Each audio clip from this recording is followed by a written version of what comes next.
All right, Julie Menanno, welcome to the Conversations with Adrian podcast. Thank you. It's so great to be here. It's so great to have you. I must tell you before we get started, I have been admiring your work for a little ways. I think maybe like most people, I'm not sure, you'd have to correct me. Do people mostly find you through your excellent Instagram channel and those sorts of things? Is that how you kind of get discovered for the first time? I think, yeah, definitely for the first time. I think it's starting to open up a bit as far as how people come across me initially now. But yes, I was just a therapist here in Montana prior to that, Los Angeles, before I started the Instagram account. Yeah. Well, I guess my experience is that when you get down to this sort of time of your life or whatever phase that you're going through, and you Hmm. started to learn new things and you started to go down certain paths, Hmm. things just open up for you. And I think like Hmm. the internet can be a worrisome place sometimes, particularly if you've got children and there's a Yeah. few things around that are not so great. But then you come across great pages and content like yours, and things just open up in a way that exposes you to new work. And the thing around, like, we're obviously going to talk about attachments and attachment Hmm. styles and relationships and all those things. I love that you're a mom. Have you got five, six kids? 6. Six? Yeah, that's Yes. awesome. So it's Hmm. almost like you qualify for this. You've got I would it, like to think so. doesn't it's almost like it doesn't matter about your credentials to a degree. Right. Like, have you lived through this shit? So they'd be like, please tell me that Yes. you've been through it. So that's really good. I'm a father of Yeah, two thank you. boys, and all these things about Nice. relationships, really, really help me. But I actually got onto attachment theory and started to learn about it through various like coaches and things that I was Hmm. like researching. And then I got onto a podcast called On Attachment Okay. with Stephanie Riggs, Hmm. and you've been on her podcast, and Stephanie only lives like half an hour away from me. So Oh, I discovered wow. that she's a This relationship is coach. amazing. Yeah, so it's just coincidental, I guess, how like Yes. things start to connect together and all those sorts of Uh-huh. things. So, yeah, it's really amazing. So That is amazing. yeah. Um, I really love to get into, for those who are listening and they may sort of know about attachment theory and what it's all about, Hmm. and others might be like, what the hell are you talking about? So, Hmm. um, what is your definition of attachment or attachment theories? There's so many, it's a very simple theory, but there are lots of different ways to you can define it. I think the simplest way for adults in a romantic relationship is, we all have relationship fears. We're kind of wired to need to stay safe in our relationships. And so the other side of that coin would be that we would need to feel some sense of anxiety when our relationships are not where we want them to be. And so we would say, your attachment, the quality of your attachment or your attachment style is sort of defined by how much fear you carry in relationships, the nature of that fear, and how you manage the fear. And that's the simple answer. And then we can answer those, those are the simple questions. And then we can answer those questions. And based on the answer to those questions, we can kind of divide people into pretty predictable categories. Hmm. Okay, it's interesting when you say the fears that come up. It's Hmm. that's certainly a layer to it. So maybe we can go a little bit deeper into that, because Hmm. what I've come to understand about attachment theory is that, yeah, like you said, depending on how you respond or feel to certain situations, circumstance, events, Hmm. emotions that emote from you in your relationship, kind of has this, puts you in a category. And I don't like to label people, but I kind of say to people when I'm talking about attachment theory, like, just kind of lean towards one or the other. That's kind of Yes. more like what you think you would be in a relationship. Hmm. So yeah, can we talk to that? Because I Sure. really like what's sort of like underneath that layer of Hmm. anxiousness or avoidance, or whatever it may be. Hmm. Yeah. So, first of all, our baseline is that again, we're driven toward closeness, and we're especially driven toward closeness with our kind of tribe, our most important others. And the work I do is narrowed down to our romantic attachments, which is, The two most powerful relationships we have in life for most people is going to be parent-child and romantic relationships. And so, if we kind of have this baseline that we're all wired to maintain those connections in the healthiest way possible, then again, the flip side of that is that we would need to experience some sense of distress if that starts to feel threatened. So, someone with a secure attachment in their relationship, they're definitely going to notice if there's some sort of rupture or, some sort of reason for them to feel let down or invalidated or have some sort of fear of loss come up, but the fears aren't sort of defining how they feel in the relationship at all times. They're appropriate fears. They're in when they do have some experience of a rupture, they're able to communicate themselves through that with their partner in a way that they get back to their kind of overall climate of feeling safe. And then if you have someone with an anxious attachment, their fears are much more intense and they're pretty much aware of their fear. They feel it. They might not maybe know how to put words to it, but their body is kind of baseline in a state of anxiety a lot of the time, or enough of the time that there's something in the relationship that's just not working for them. The overall climate is a little more angsty, and this is all on a spectrum Yeah. also. And they're typically going to react to those feelings of distress that they're fielding a lot more often than someone with a secure attachment, with kind of trying to change the situation. They're probably going to feel a little more angry. They're going to protest. They're going to desperately try to seek reconnection with their partner. It's a like, so let's fix this by getting them to see what they're doing wrong so they'll change, or somehow maybe even what do I need to change to get them to like me more, to be better, so that we can close this distance that doesn't feel comfortable, or resolve these problems so I don't have to walk around the relationship feeling emotionally invalidated, which is a big trigger for someone with an anxious attachment because that is a form of emotional abandonment. Mm. And so those with anxious attachment, they have part of their fear complex is around abandonment, and that can be physical abandonment or emotional abandonment. And Yeah. then you Wow. have someone with an avoidant attachment, and their fears are also very high, but they're not aware of it. They have managed from a very young age to kind of disconnect themselves from emotional pain. It's still there, if physiologically it's still there. My work with someone with an avoidant attachment is always first going to be just reconnecting them with their pain, their fears around relationships.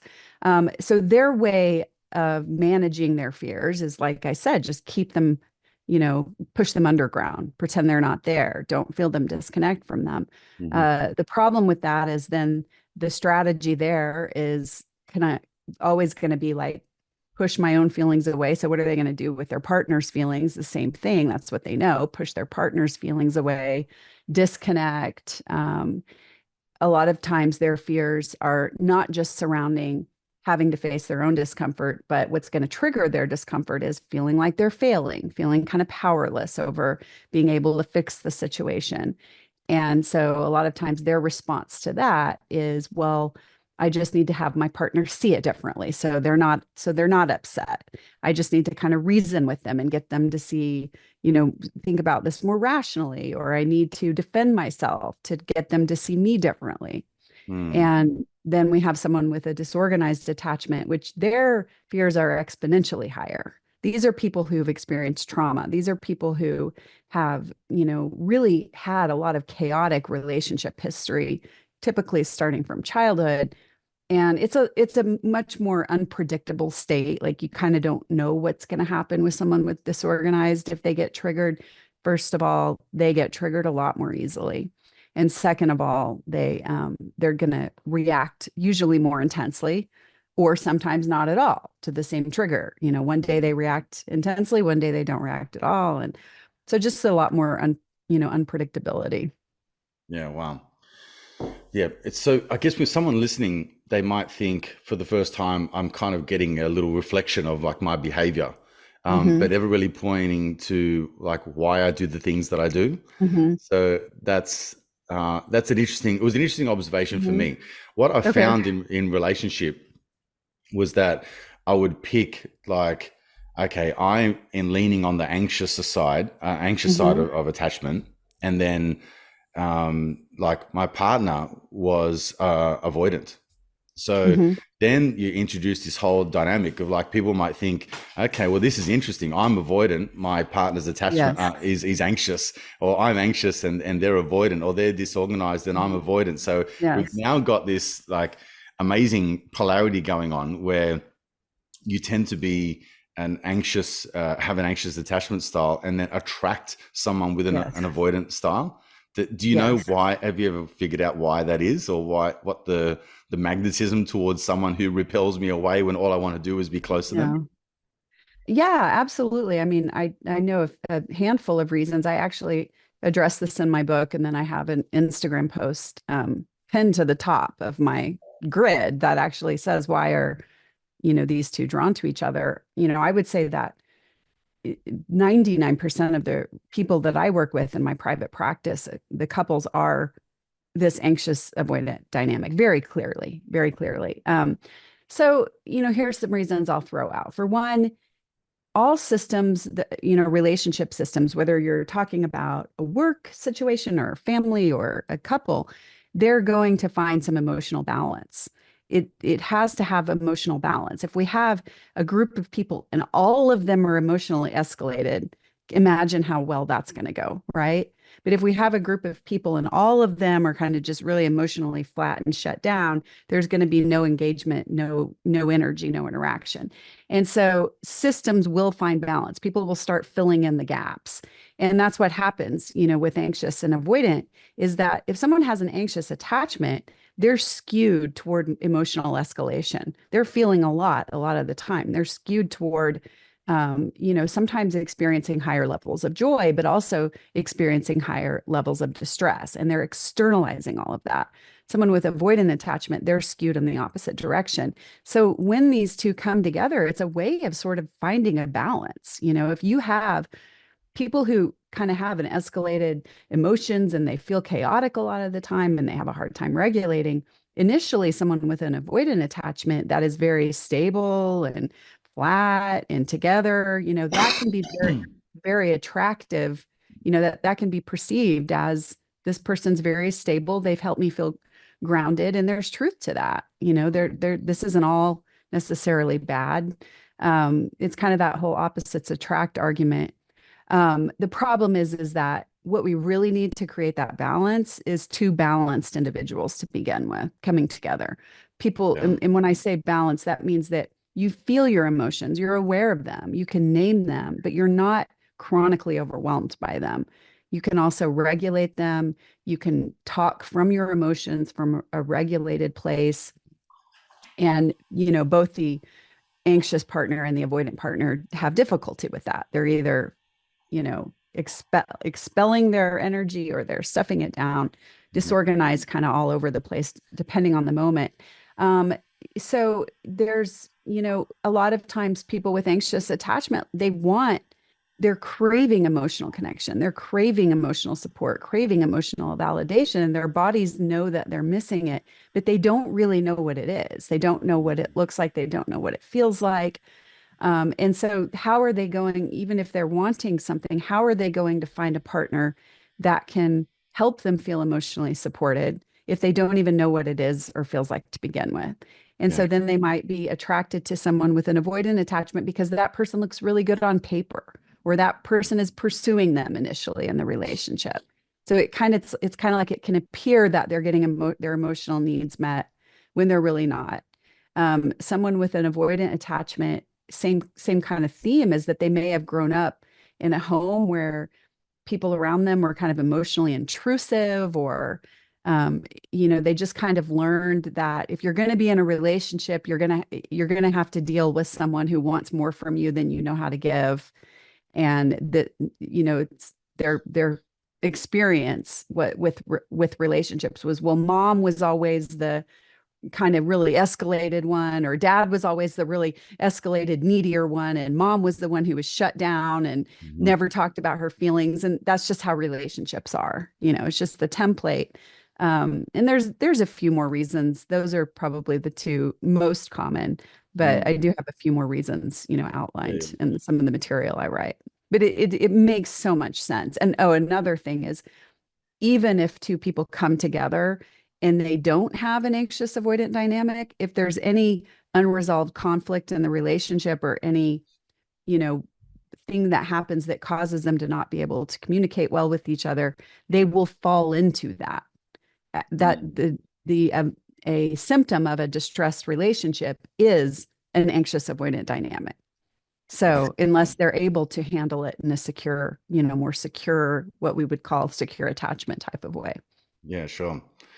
What I love about your work, and your book talks to a lot about moving towards secure. So I Mhm. think that some of the other work that I've looked at and listened to and read, it's almost like, well, this is what you are. And so, Mhm. your partner just needs to understand, you need to understand that Mhm. that's what you are, and your partner needs to understand, and you need to understand what they're in. And then it's Yeah. almost like an acceptance of like, that's where you are, and that's just how it is in your relationship, which, I mean, it has some truth to it. I mean, but I think, Yeah. in my opinion, it's only some of the parts, because I think both of you, once you're consciously aware of what's going on, then the goal should be then moved to, let's get to secure, because that would be Yes. a much more peaceful relationship. Wouldn't you agree?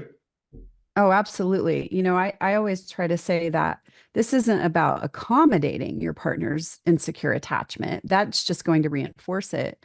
This is about, meeting each other where you are, kind of using this information as a way to better understand each other, and meeting each other where you are in the service of growing together, Mm.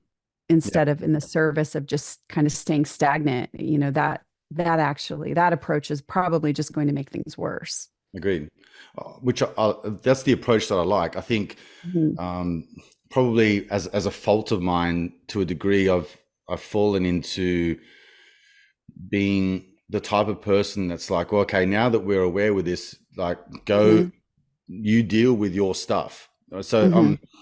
it's like part of my, I guess, theory, my viewpoint on things is just, we need to, first and foremost, we need to work on ourselves. We can't expect anyone else to heal us and do the work for Mhm. us. We need to be that person that takes initiative, Mhm. takes responsibility and ownership of the way that we've been brought up, and the things that we've brought through us through childhood and all those things. So I think, Absolutely.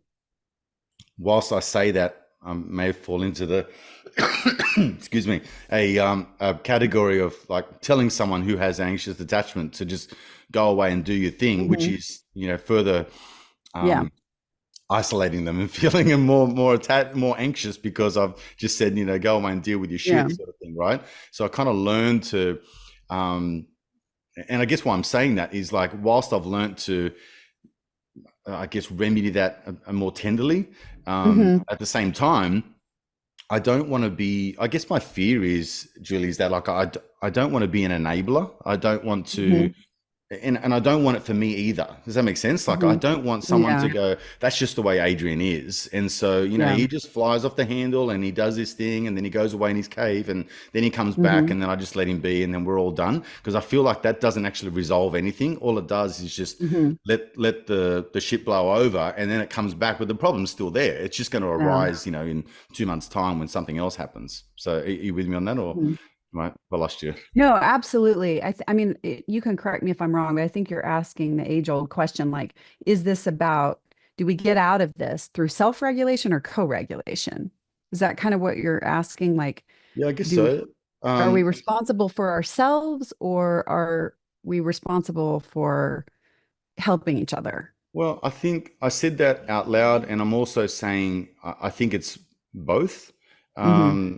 But that's what I'm thinking. Like, what I Yeah. love about your book is that your book's kind of like, this is a situation that you could find yourself in, and when you're in that, have these conversations. And what I like about that is, because these are conscious conversations that just end up moving towards a result and an outcome, but it Hmm. doesn't tend to have this.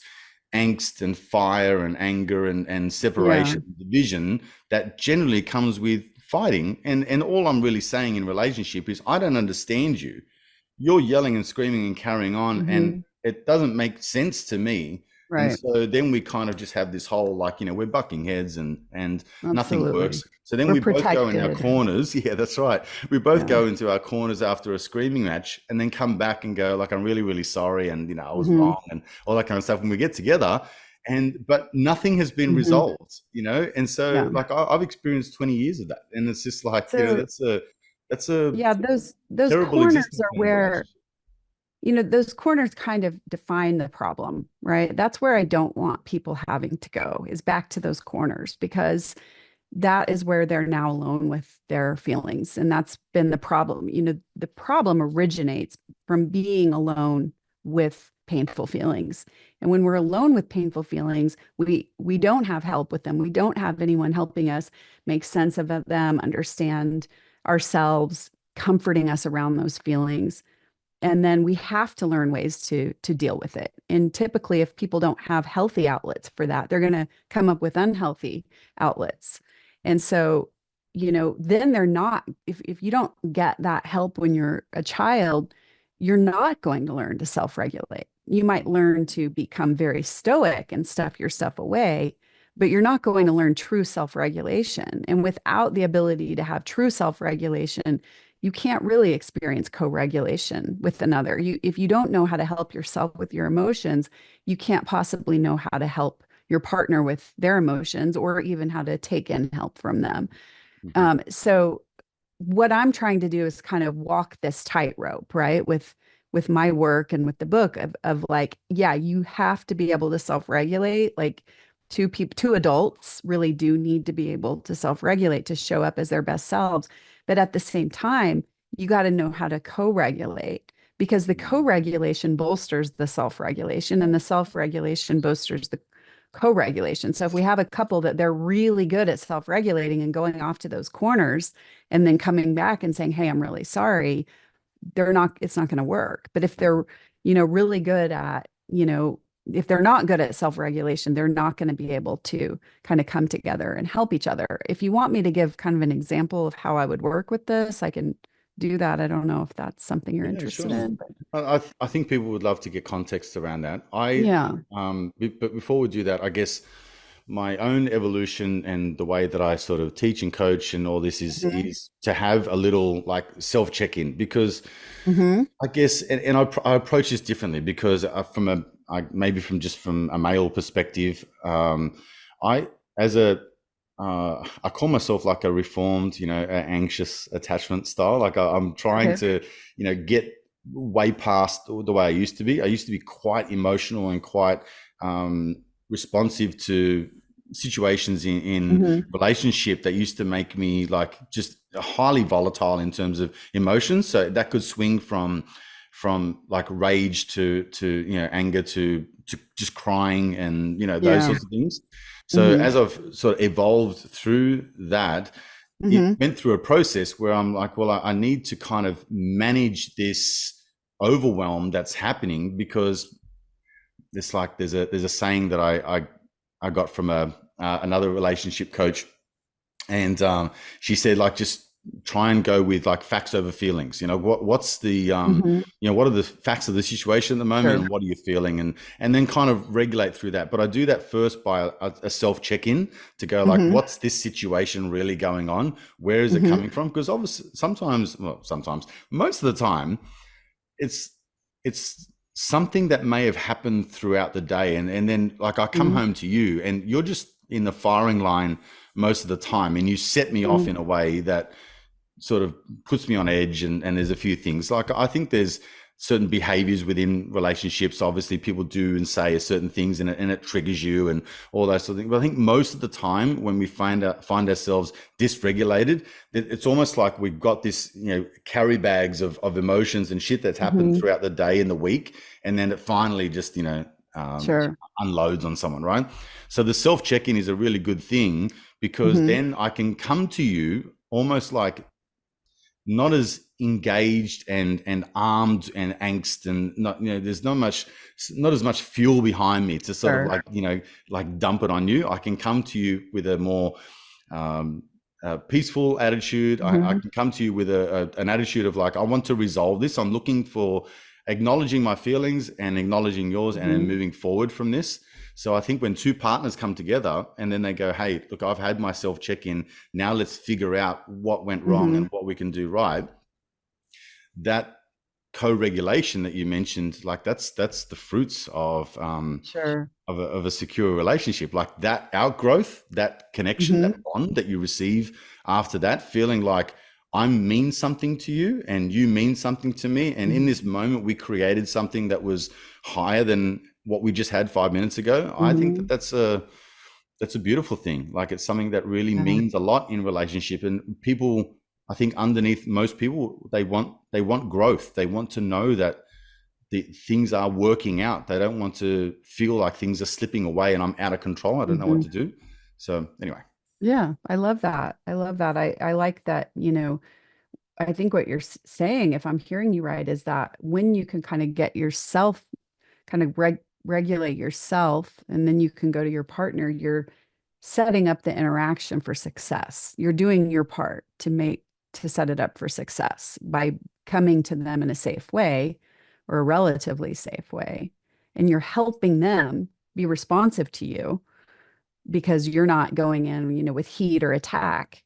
And hopefully they know how to show up, and help you out and you help them out. And then what happens is you get this experience that you said is greater than yourself. It feels really, really good. And then your body starts to trust that that's available. And when you start to trust that's available, you stop feeling so dysregulated to begin with. yeah. And it builds a foundation of courage to bring things up Yes, a lot absolutely. sooner than what Yes. you did in the past, Yes. or most people don't even bring things up at all. Like we said before, Yeah. we have these situations where we have the argument or the thing that goes Hmm. wrong or the stuff that triggers each other, and we sweep it under the rug, and that can happen Hmm. for decades. And then all It's of a sudden you'll absolutely. wonder why things just didn't work out. It's just because you never dealt with shit. You never Yeah. really come to any kind of resolution. So Yeah. It that just is, builds and yeah, builds. it just builds. Anyway, so yeah, dialogue, context around Hmm. like how that looks in relationship from your perspective. I know you got Hmm. heaps in your audiobook and your book that Hmm. you can mention, and people should go and get it. I've got both. I've got the hard Hmm. copy and the audiobook. So anyway, Nice. go ahead. I'll hand it over to you.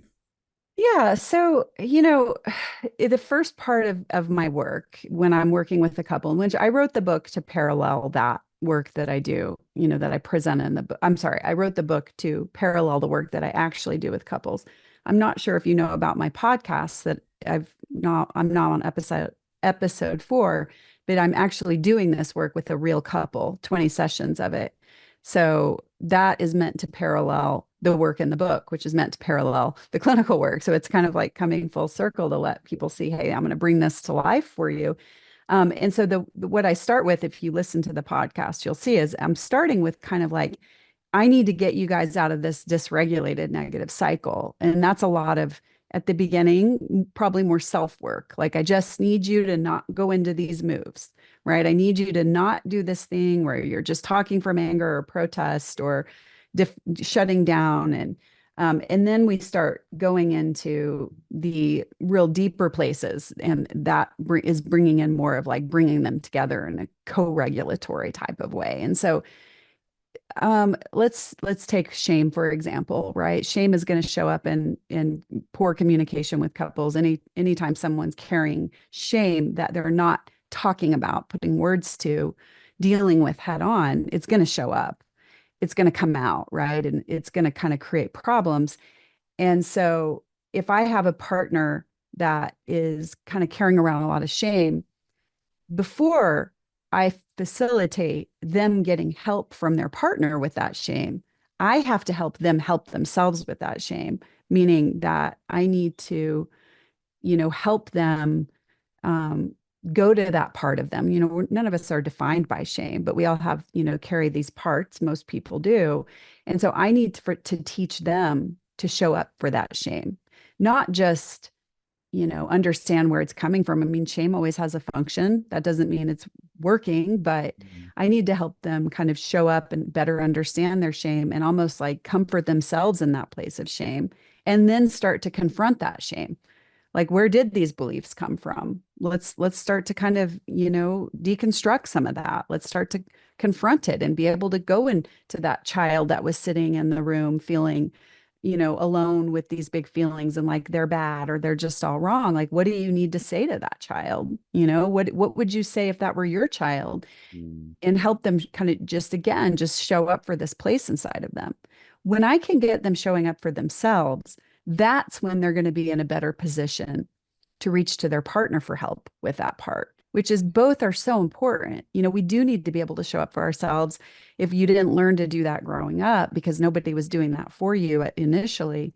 But how nice is it to not have to just do it alone, to also be able to reach to your partner for reassurance in those moments when that shame wells up. Yeah. Hey, can I just get some reassurance here?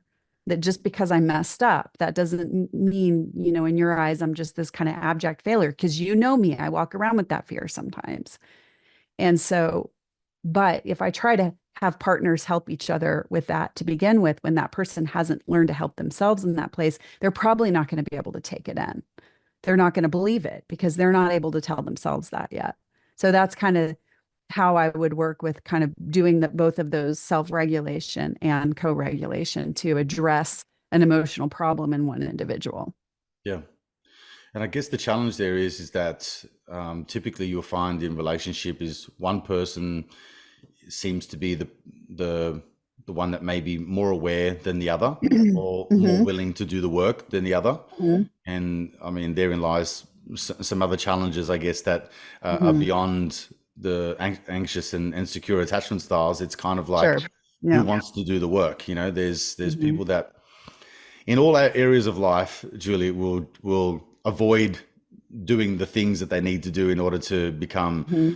secure in their relationship, secure in their finances, secure in their health. Yeah. Like, there's so many areas that you can label the secure attachment to Mm-hmm. because That's people true. want Yeah. to avoid the work. But I guess when you've got two partners that are conscious and want to work together, I think that opens up this dynamic, which Mm-hmm. is this co-regulation, but it's not codependence, it's interdependence. It's Yes, I am definitely. whole and stable and complete on my own, and Mm-hmm. so are you, and now we're working together towards a common goal. That's like quite a beautiful thing. Definitely. Yeah. Can I ask That's you? that's where it's at. Both are important. Yeah, so just in wrapping this up, I've got two questions that I wanted to ask, and I think can think of one of them, but I'm trying to think of the other one that I wanted to ask. So, have you experienced, because this is something for me and I wanted to get your opinion on, where you go through the process of working through your anxious attachment or your avoidance or Mm-hmm. disorganized, you start to regulate yourself and go through that work.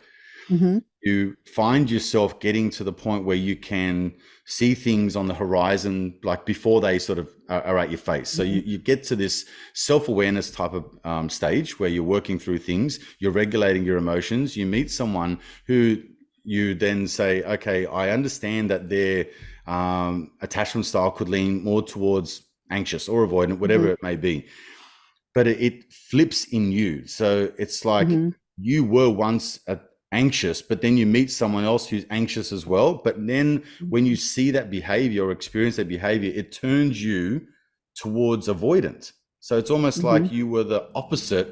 When you meet an avoidant, you Mm-hmm. were more attached and Mm-hmm. anxious. And when you meet an anxious, you become more avoidant. Does that make Mm-hmm. sense? I don't know Mm-hmm. what it's like in any other dynamic because I'm only just talking Yeah. from personal Yeah. experience. But my Well, personal again, experience is was is that it flipped a switch at some point, and then I had to then work with that, like to go, okay, well now I'm sure. actually being avoidant, and I need to work on that side of things to mesh it all together. Mhm. Yeah, I mean, I think again, these styles really exist on a spectrum. So some people are more, if you have like qualify for that anxious attachment, some people are going to be more or less anxiously attached. Some people are going to be so severely anxious attached that they're living in that almost all the time. Some people are going to be more mild, where it's just more triggered with bigger, more painful events, so they're not mired in it. And so that would be what I would consider someone with kind of a softer anxious attachment. And if someone is lower on that spectrum, they're probably just more flexible to begin with. And so they could maybe they're more vulnerable to flipping back and forth. It just depends on the person. Some people, they're so on the anxious end of the spectrum, they're never going to be avoidant. They're never going to have the ability to, manage their emotions by just stuffing them away or distancing. They're always going to only be attracted to someone with an avoidant attachment. Sure. And then everything in between.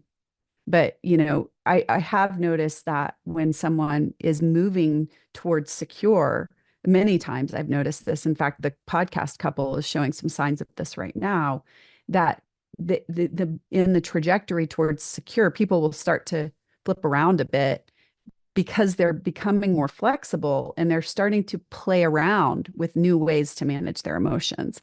Someone who was anxious, Melissa, the female in the podcast, is moving towards secure from anxious. And as we're doing the work, we're kind of midway through at this point.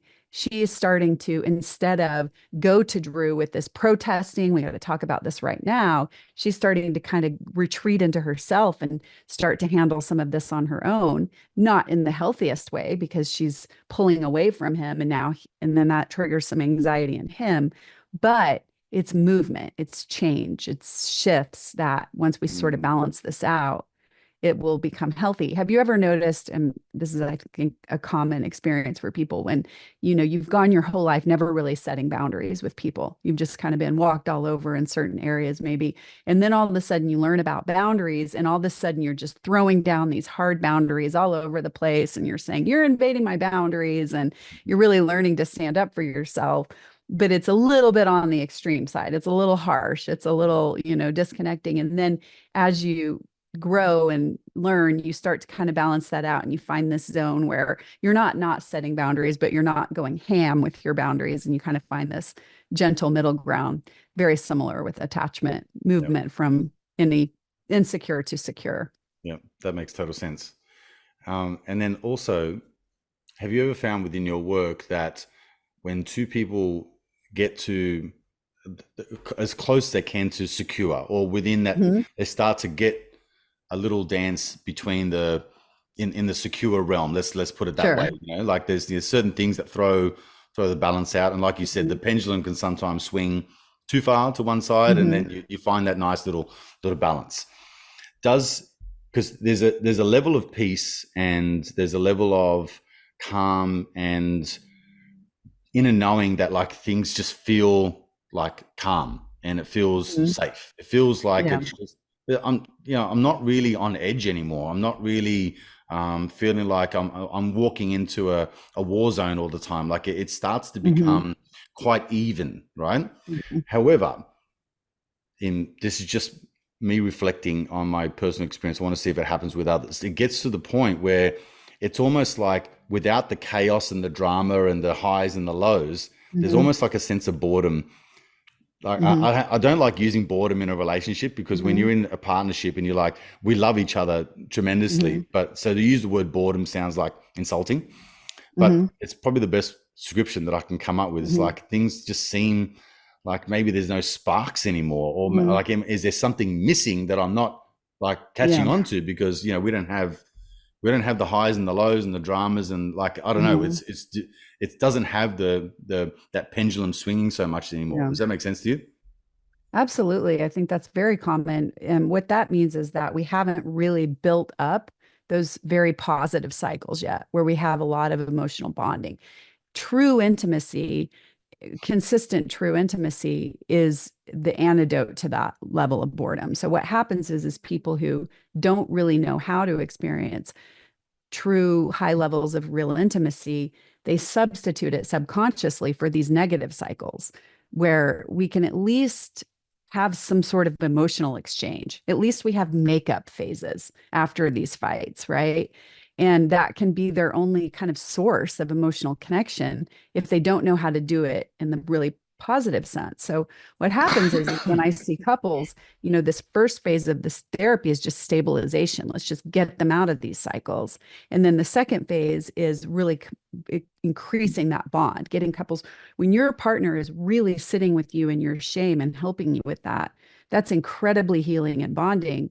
But we can't get to that place until we at least stabilize, what's not working.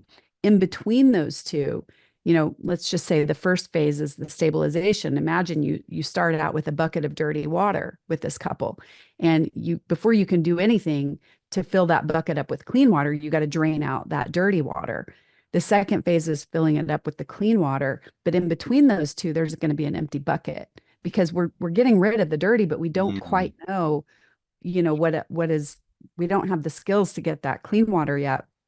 So it can be a really empty place. That is a sign that there's more work to do, and if, some people, they do continue to do, and they do continue to learn how to really bond and get that emptiness out. Some people maybe don't. Some people maybe continue on indefinitely in relationships where they're like, yeah, we get along, we're okay. It's not the closest thing, but it's good enough for us, whatever. so, And some people, might think, well, I want to be in a relationship where I can experience more closeness and move on. But ideally, we have people who know how to fully, very powerfully connect with others, including their partner. And mm, both are able, they have the skills to get there. So it really isn't just about damage control, which is the elimination of these negative cycles. It's also about building positive cycles. yeah.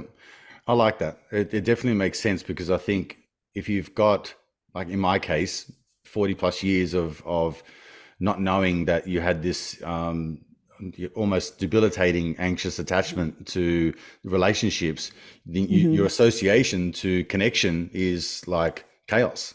So like you have Yes. you've applied a new meaning to what love and connection really means, and in the absence of that, you think that maybe there's something wrong or something missing, Hmm. but it's really not. It's just that Hmm. you're now gravitating towards opportunities and situations that create a deeper connection that are yeah, it's just it's another level. But I guess if it's foreign, Hmm. it seems different, and in that difference is where it's kind of exciting because you can explore different opportunities, you can explore things within yourself that maybe you hadn't really discovered in Yes. such a long time because you've just been avoiding feeling into your body Yes. Yes. that's probably a better That's way to no, put it, no. right? Yeah, that's a big piece of it is what you just said, which is really feeling into your body. Until you can really start feeling into your body, you are going to be pretty limited as far as how much intimacy one can experience. Hmm. Yeah, That's a big piece of it. there's so much more we can go into, but I'm mindful of Mhm. your time, and I really appreciate this opportunity to be with you. I know we're leagues apart and hours and hours behind or advanced, if you want to Mhm. put it that way. I want to recommend that everyone Oh, I'm goes sorry. I thought you meant time zone. Are you talking about time zone or? both time and time Oh, zone. Yeah, so if anyone's listening to this, yeah. I'm like at the burning the midnight candle, and you're in the morning, right? So you're Yes, I'm just yeah. getting my day going. Yeah, that's it. I appreciate you. I appreciate your work and Thank everything you're you. doing. I've recommended your book and a number of times. I would definitely get onto your podcast. So I think that's something I need to get into as well. I think the podcast is the probably the most important thing I've ever done in my career, Oh wow, that's saying something. because it's something that's not out there. It's actually showing how this couple is going to go from insecure to a secure attachment. What this journey actually really looks like. There isn't anything out there that's going to illustrate that in real life. So to me, it feels like I have never been any more passionate about anything other than my own family stuff. So Fantastic. So yeah. where can people go and find more about you, your book, your podcast, and where do you keep all of that? Okay, so I have a website called the securerelationship.com, and I have Instagram, my Instagram is kind of my hub, and that's at the secure relationship. Look for the blue check or imposter accounts. Like And it. there's, from there you can kind of link to everything. But my website is also a hub, and that's going to take you to the podcast and the book and my clinic and all these things that I have to offer, resources I have to offer. I try to hit every kind of price point. I've got free information all the way up to, my own individual therapy with me. So I'm trying to really reach out to be able to reach, everybody at every stage and level of Yeah. life. So No, I like that. Again, I commend you on your work. I like the fact that you're in the throes of it. You know, you're in the trenches. mhm, Like as a mother and a wife and all those mhm, sorts of things. But then as a therapist and someone who sort of walks their talk, I think that that's truly something to be commended. And I guess from lived experience, I think you become the best coaches and the best teachers. You know, no, believe it's that much too. different than reading a book and then just regurgitating information. So I Sure. appreciate that about you. And again, I want Thank everyone to go you. along and find all your work. So thank you so much for your time, and I look forward to circling back in the future and maybe having another chat. Very good. Thank you, Adrian. It's been great. My pleasure. All right, now. Okay. Thank you. Bye bye. Bye now. Okay. Take care.